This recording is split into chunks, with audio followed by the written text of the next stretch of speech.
would benefit the most from coaching in an organization? Would you start with the owner or CEO, or would you start with the management team? Everybody can benefit from coaching.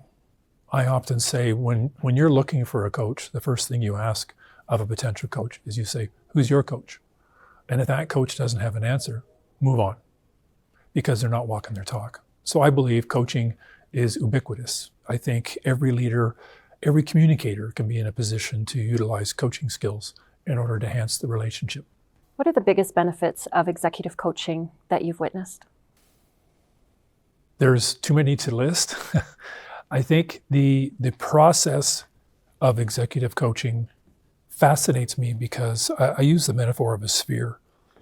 The coach will, or the client will say, I'll say, so what would you like to talk about today? What's bugging you the most? Or some kind of a prompt question where it gets them to think a little bit.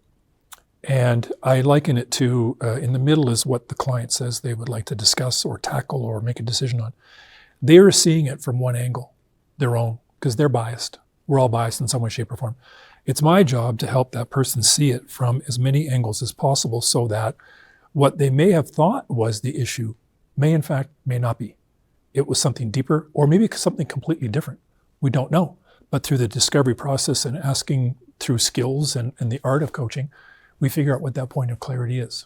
And one of the biggest benefits I've seen is when a client thought the challenge was X, but once they went through the process and really thought about it, it was more about Y, and it blindsided them. But as long as it's under the surface and it's something that mattered more than what they thought at the beginning, now we've got something to talk about. Transformations, just to continue. Transformations have been nothing short of fascinating. And it just blows my mind to be, and it's such a privilege too, and a pleasure to be able to sit and hold presence for somebody, hold space for someone, and they get this massive aha of some kind. It's just an absolute gift to be able to witness that for people. And those ahas can be personal, they could be professional, could be business, could lead to a decision that makes a massive impact either on their lives, their families perhaps, because coaching goes in all directions, their businesses, and maybe even the community, depending on what kind of business they're in. So it's an absolute privilege to witness these aha moments, and the earth shakes a little bit and things change.